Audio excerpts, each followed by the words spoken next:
si demokraci në veprim, sot do të prezantojmë vlerësimin për mbarvajtjen e 5 ditëve të fushatës zgjedhore të subjekteve politike për zgjedhjet e 7 qershorit. Theksojmë që në këto zgjedhje, apo gjatë fushatës, po garojnë gjithsej 21 subjekte politike, me gjithsej 902 kandidat. Përbërja e grave është 34%, pra vetëm pak më lartë se në zgjedhjet e dhjetorit, dhe vetëm pak mbi minimumin sa kërkon ligji, pra kuotët që kërkon ligji. Subjektet politike që po garojnë në këto zgjedhje kanë rifreskuar në masë të madhe listat për dallim nga zgjedhjet e dhjetorit, ku në përgjithësi deri në 50% e listat të subjekteve pra janë të reja, pra janë hequr kandidat, ndërsa janë shtuar kandidat të ri për këto zgjedhje. Nëse e shohim në nivel vendi apo komunat se nga po vinë kandidatët që po garojnë në zgjedhje, Prim Prizreni, i cili ka numrin më të madh të kandidatëve me gjithsej 157,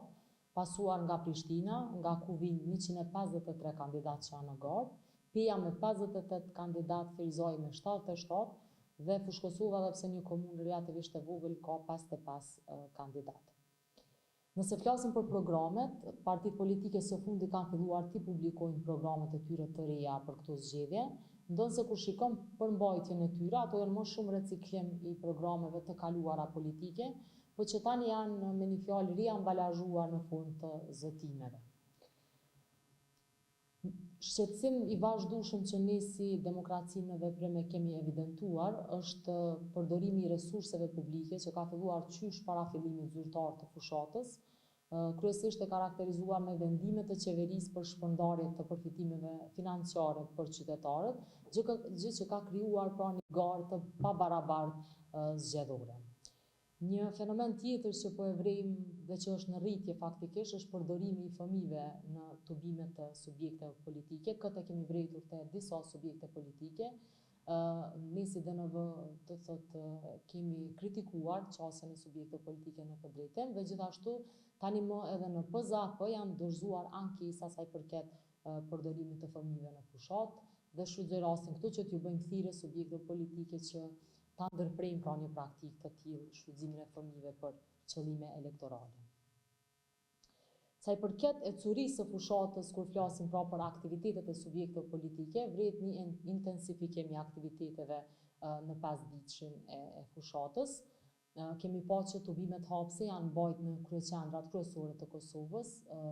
përveç se në terren edhe në hapësirën online e vrejmë pra një intensifikim të aktiviteteve. Çfarë po shohim është një centralizim i fushatës kryesisht tek liderët e partive, pra ata po marrin hapësirën më të madhe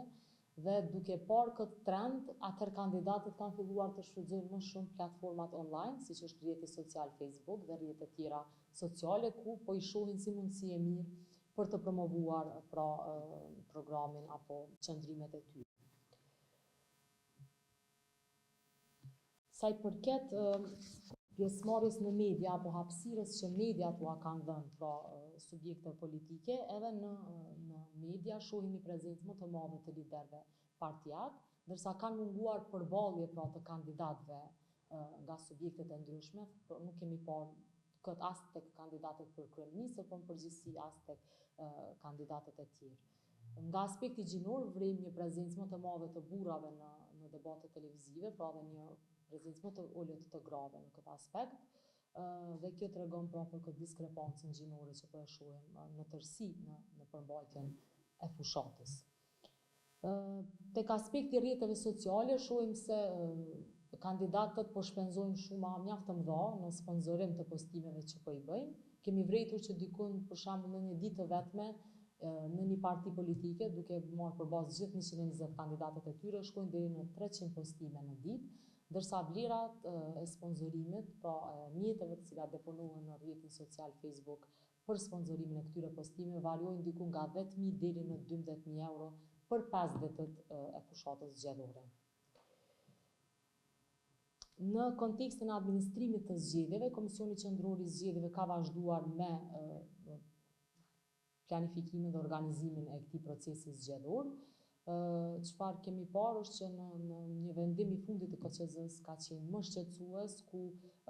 sa i përket komisionerëve të cilët kanë qenë në hetime për këtë përdorime zgjedhore në zgjedhjet e kaluara, u është lënë në diskrecion partive që ato të rekrutojnë pra komisioner apo të mos i dërgojnë ata, pra duke e përjashtuar KQZ vetën nga një vendim i tillë, gjë që e shohim që nuk është në frymën e parimeve të integritetit zgjedhor. Sa i përket PZAP-s, si ka pa 2 ankesa janë deponuar për keqpërdorim të fëmijëve në fushat dhe një ankesë është deponuar për gjuhë nxitse apo të urrëties. Përveç këtyre fenomeneve që i kemi hasur gjatë këtyre 5 ditëve, ndonse për dallim nga zgjedhjet e kaluara, gjuha nxitse dhe urrëties e përdorur nga liderët apo dhe subjektet politike në këtë fushat zgjedhore është më e ulët.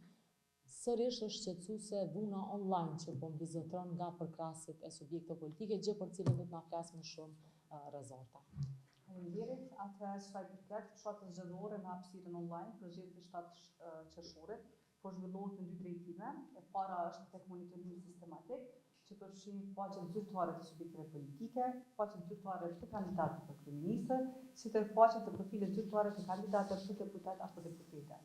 Gjatë kësaj kohe dhe gjatë këtij monitorimi të javës së parë të fushatës, jemi fokusuar kryesisht në rrjetet sociale, siç janë Facebooku, Instagrami dhe TikToku, që ka më së shumti fluturues kohëve të fundit, sidomos gjatë fushatës zgjedhore, për 21 subjekte politike.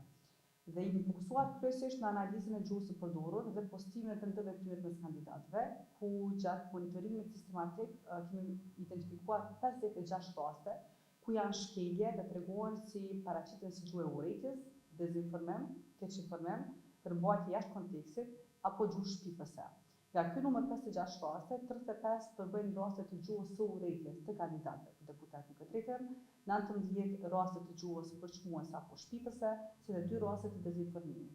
Një informatë tjetër mjaft relevante gjatë kësaj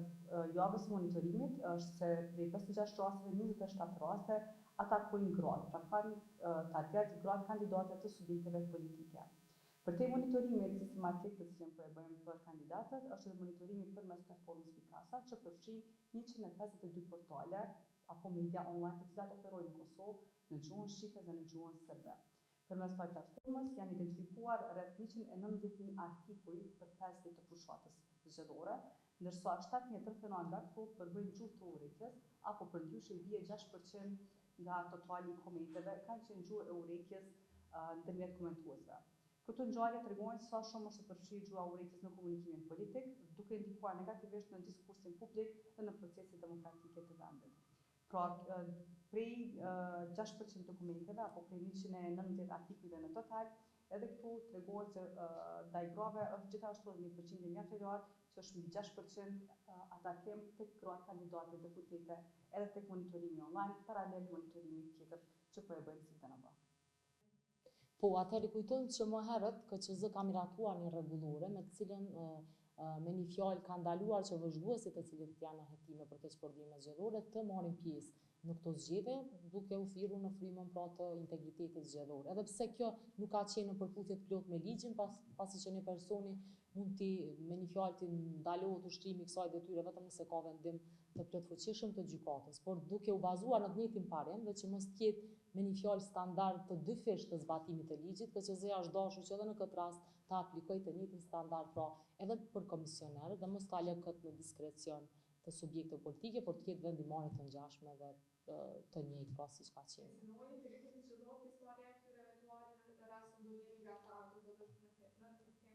Po atë ne nuk mund të paragjykojmë tani veprimet që mund të përsëriten pra veprimet e njëjta, por që kjo padyshim e dëmton integritetin zgjedhor.